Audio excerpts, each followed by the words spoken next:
Aê! De fora é minha, hein?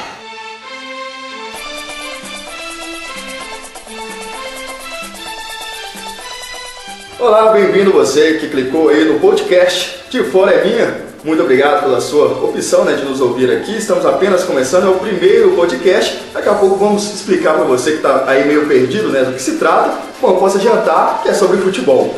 Eu sou o Rafael Miguel, vou aqui conduzir o nosso bate-papo. Estamos aqui reunidos para começar aqui o nosso primeiro assunto. Primeiro, apresentar toda a galera que está aqui.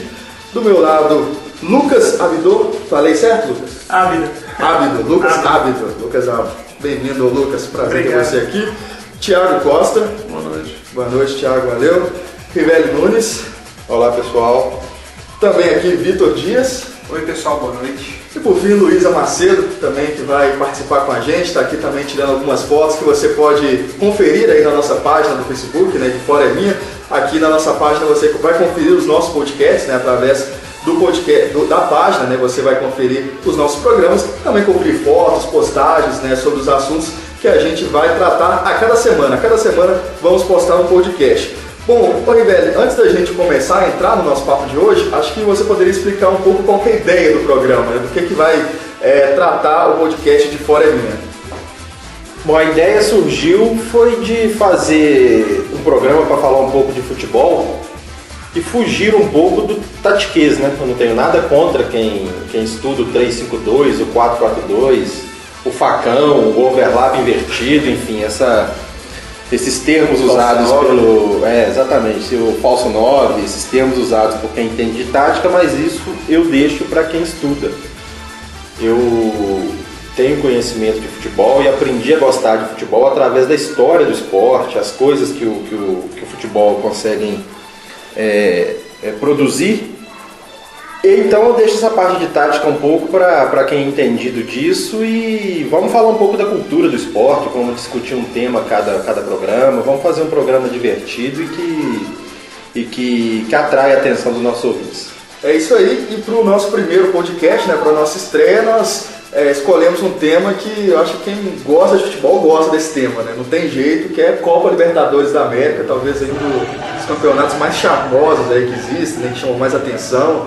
Tanto pela sua história, pelos jogos, É realmente um campeonato diferente, pessoal, Thiago? É um campeonato que chama bastante atenção, que começou lá em 1960, foi o primeiro torneio, o campeão aí o Peñarol, nós estamos aqui com a camisa do Peñarol, e era bem diferente, Libertadores, do que é hoje, do que é daquela época.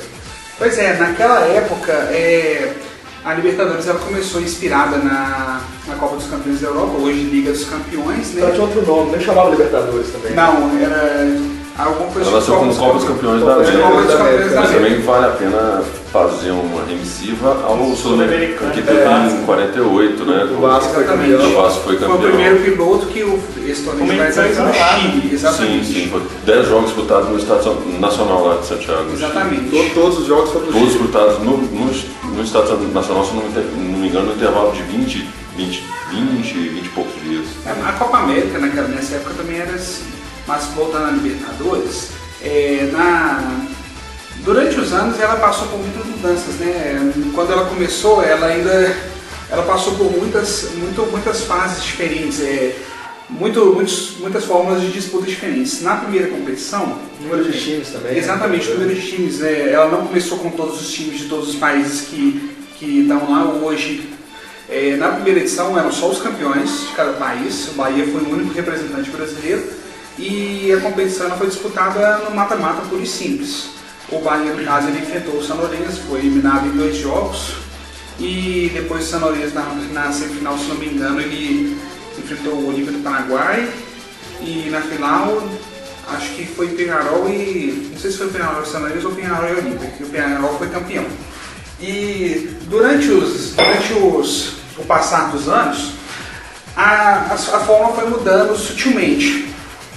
Na primeira vez que o Cruzeiro participou, em 1967, ele foi o único brasileiro, o Santos não quis participar da competição. Preferiu fazer excursões pela Europa. E aí o Cruzeiro ele disputou com times de mais 2 países. Ele disputou contra Vamos ver aqui, vamos consultar os nossos universitários. Mas aí lembrar que nessa época aí a Libertadores iam 2 times, né, de cada país, normalmente o campeão Exatamente. e o vice, e eles ficavam no mesmo grupo, né? Ficavam no mesmo grupo. Por que foi o Bahia que foi? O Bahia foi campeão da Taça Brasil em 1959, em cima do Santos. Porque eram só os campeões nacionais no início. Então, assim, a primeira foi como... Ela nasceu com esse nome de Copa dos Campeões da América, que era uma... Até dizem que foi o próprio presidente do Real Madrid, o Santiago Bernabéu, que estimulou a criação de um torneio aqui na América do Sul para poder fazer o Interclubes, né? Então, porque ele já era campeão desde 55, né? Então parece que foi o próprio Santiago Bernabéu que estimulou a Conmebol e a FIFA a fazerem esse torneio também. E a FIFA nunca deu muita relevância ao Intercontinental, mas a Libertadores ela já nasceu com essa missão de eleger um campeão sul-americano para jogar um campeão contra o campeão europeu. Né? Tanto é que a primeira edição do Mundial da FIFA é só em 2000, né? Oficial só de 2000, né? Aquele que o Corinthians foi campeão. E não tem nome melhor, né, para um campeonato sul-americano do que Copa Libertadores da América. Eu acho que não tem campeonato na Europa, não tem campeonato nacional que tenha um nome tão forte, tão emblemático como esse Copa Libertadores da América. E o interessante é que os clubes brasileiros começaram a dar muito valor para a Libertadores na década de 90. Né? Só quando o São Paulo ganhou, hein? Exatamente, quando aquele time do Tele Santana foi bicampeão. 92, 93.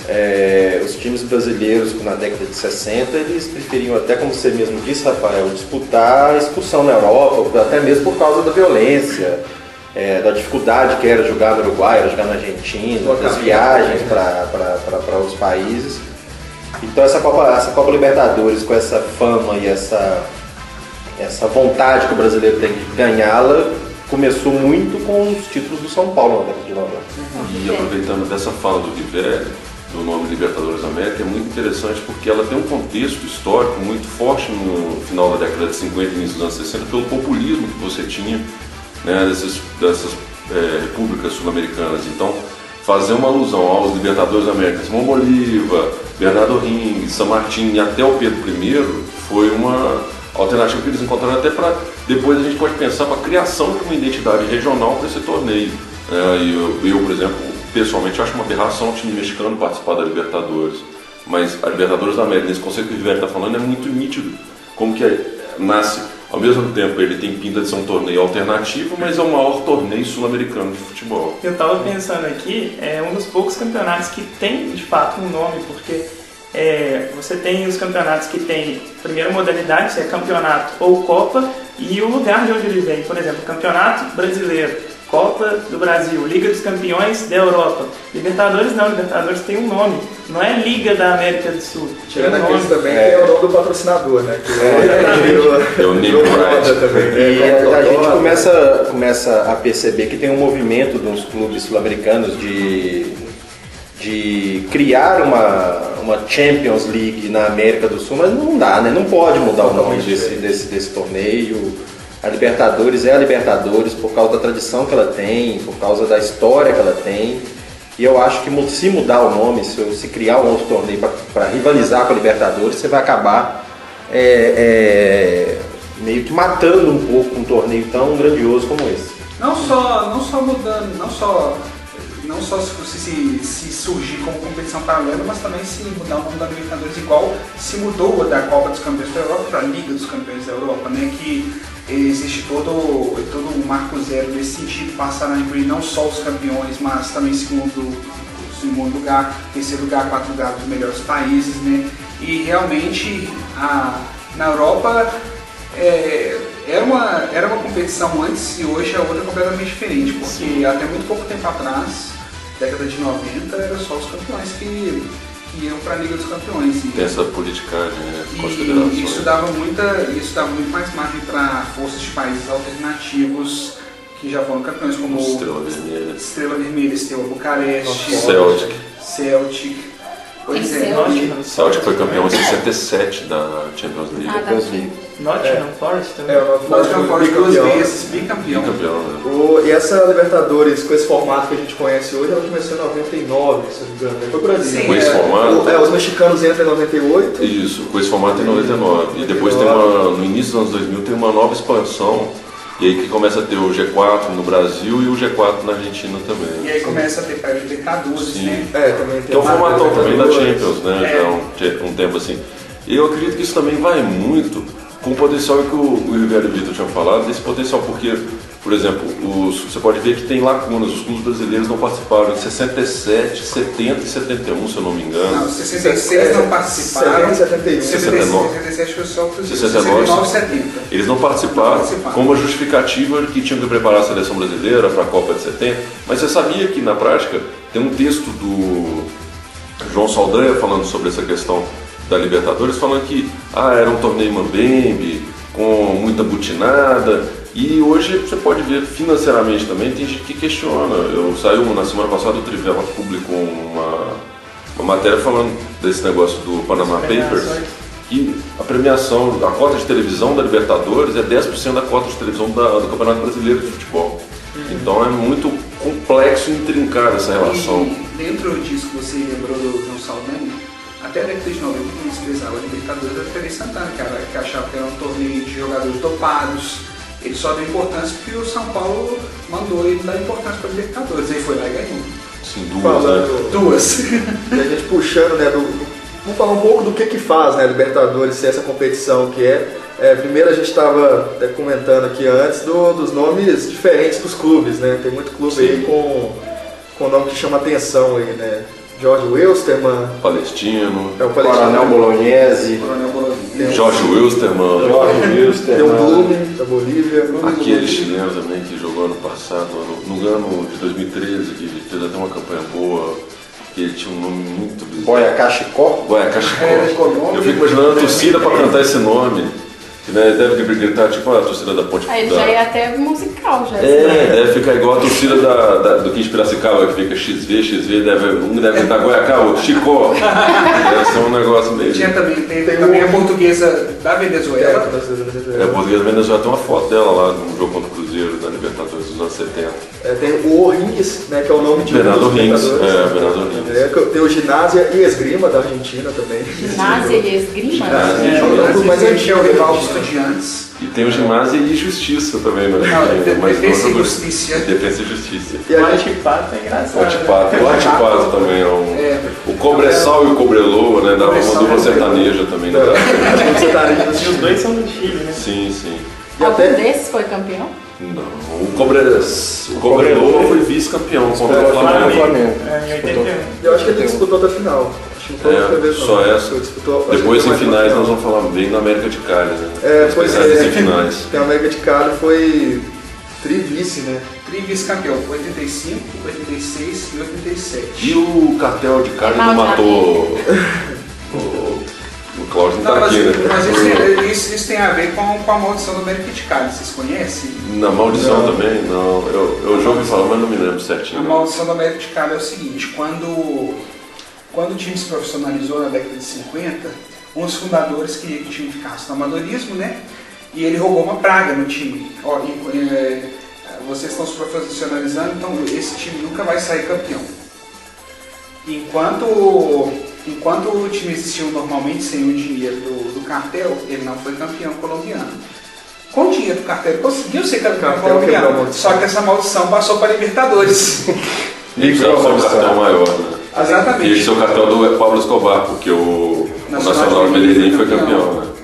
Aí, em 85, foi vice do Argentinos Júniors, da Argentina, uma das maiores Uma das da Libertadores. zebras 86 foi vice do River Plate e 87 foi vice do Peñarol, que no terceiro jogo, antigamente tinha terceiro jogo, jogo se de você empate ganha mesmo, um e perde o outro, você vai pro terceiro jogo. E para variar, a final foi no Estádio Nacional do Chile, que nunca recebia, como o Chile nunca mandava finalista, sempre que precisava do terceiro jogo, ele era no Chile. Inclusive a final, né?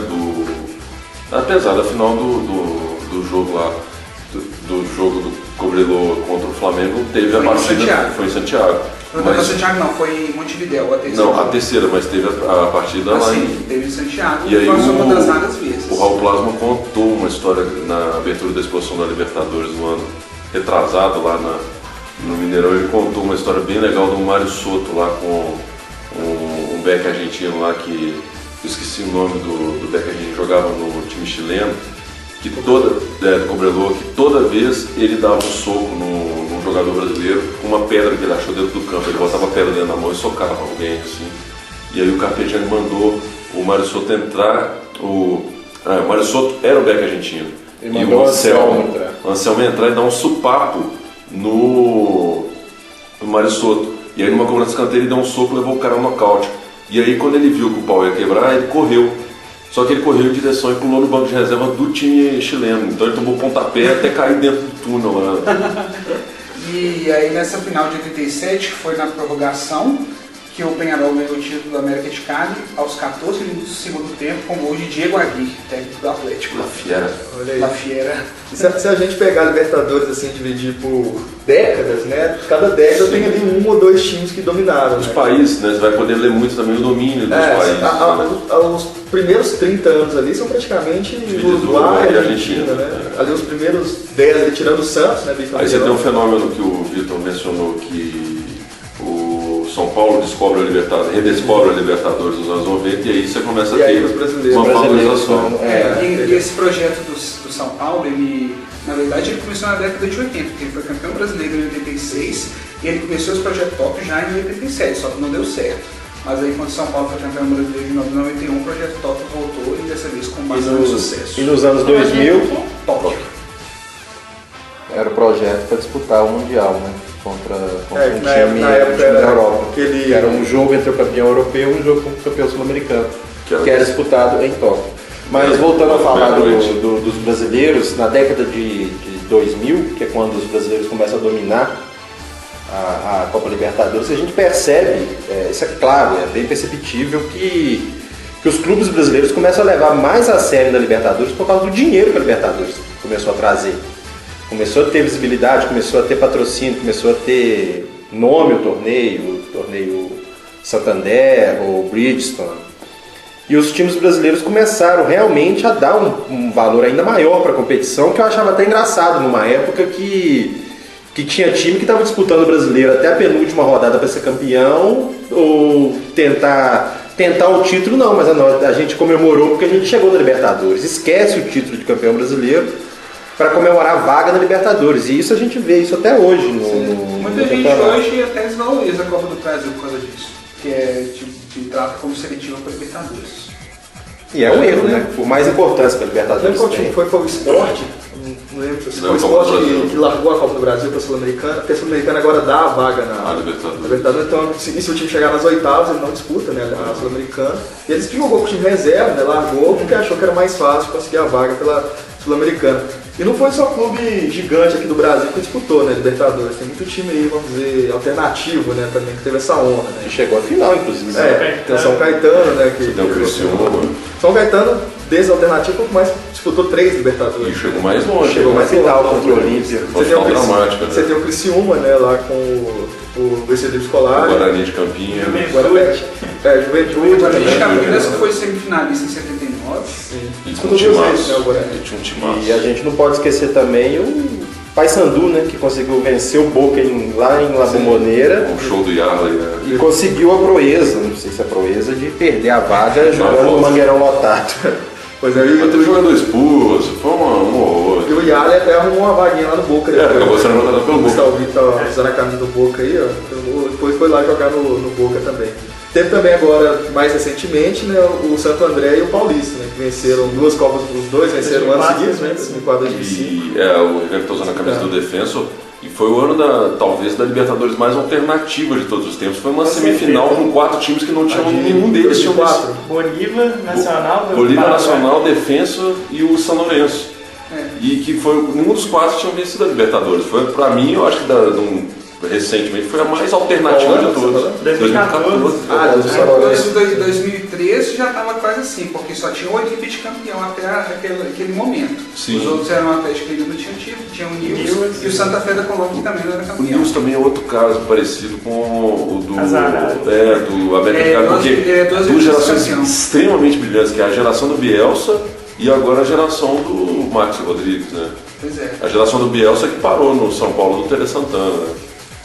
Tem mais dois times que a gente não citou também, que é o Bangu, né, que disputou na década de Bangu. 80, e o Paraná também, que disputou. E o Paraná é o único que conseguiu, desses aqui, no pontos corridos. Naquele né, ano o que conseguiu Curitiba também uma vaga subiu para pegar a Libertadores, não foi? Fora o Curitiba, É, o Curitiba foi campeão, o Curitiba campeão. Esse né? Bangu é aquele Bangu do É o Rio. Castor de Andrade. Bangu de Castor Foi de Andrade. vice-campeão brasileiro. Com o O Marinho. senhor é meu castor, nada me faltará. E tinha o Marinho, que foi revelado aqui no Atlético, que era meio doidão e bom de bola pra caramba. E foi uma final nos pênaltis que o Bangu foi vice-campeão brasileiro. Voltando a falar aqui dos clubes brasileiros, o Paulista de Jundiaí ele conseguiu ganhar do River. Ele ganhou Jundiaí do River. E era o time do Hever, do Vitor, né? Era o time que foi campeão da Copa do Brasil, né?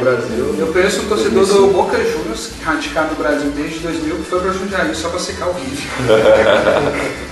De campeões, assim, que foram zebras, quem que a gente pode citar aí? O Argentino Júnior, né, que a gente falou, de 2005. O lendário Once Caldas, Caldas. LDU, né, o único aquele campeão jogo bêbado. equatoriano, contra o Fluminense, né, em cara? 2008. Nossa, eu fiquei com muita dó da torcida do Fluminense naquele jogo, cara. Porque o cara que foi herói perde o pênalti no jogo, na decisão. Eu acho que foi a partida do Guerron também, né? A partida Sim. da vida que chegou no Cruzeiro O aqui Guerron depois. foi O cara que no último minuto da prorrogação Valeu o arrumou uma contrato. expulsão do jogador do Fluminense. Talvez pode entrar aí nessa linha também o Olímpia de 79, porque foi o primeiro título de um time fora de Brasil, Argentina e Uruguai, né? Até então só Brasil, Argentina e Uruguai. Depois Naquela O época, Olímpia sim, corre por fora, não. Eu acho assim. depois ele foi tricampeão, Porque né? na- Depois ele naquela se época. construiu como time grande, né? Porque na prática você vai ter o Colo-Colo também campeão em 90, né? Depois eu 91, em cima do próprio Olímpio. Do Olímpio.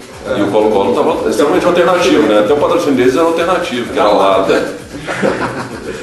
Tenta talvez também o Vélez Carlinhos de 94, porque Vélez de o 94 São Paulo era foi o bicampeão, né? Era o Vélez do Chilaverno. O Vélez Do de Chilavert. Bianchi. E ganhar nos pênaltis do São Paulo dentro do Morumbi. Exatamente. Então o São Paulo lutando pelo tricampeonato.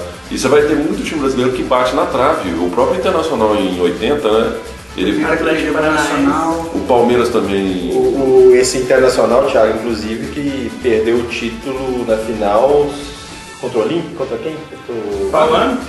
80. Em 80, Foi contra o Nacional do Uruguai. contra o Nacional, na despedida do Falcão. Sim, O Ele Falcão foi pra Roma. foi pra Roma no último jogo, era um Foi o jogo Hugo para de sair com Leon um que grande título destruiu do o Campeão jogo, né? Libertadores. E, E aí vai ser campeão pelo Grêmio 2 anos depois. Né? e tem uma coisa curiosa nessa época entre 80 e 83, né? Que foi, por causa desses confrontos, a construção de uma amizade entre Internacional Penharol e Grêmio Nacional. Ah, foi construída uma ponte aí da amizade. Exatamente. Isso O falando- Hugo de Leon, né, que foi um grande ídolo do Grêmio e também do Nacional. Exatamente. E o próprio De Leon tem uma história legal de Libertadores que ajuda a construir essa mítica.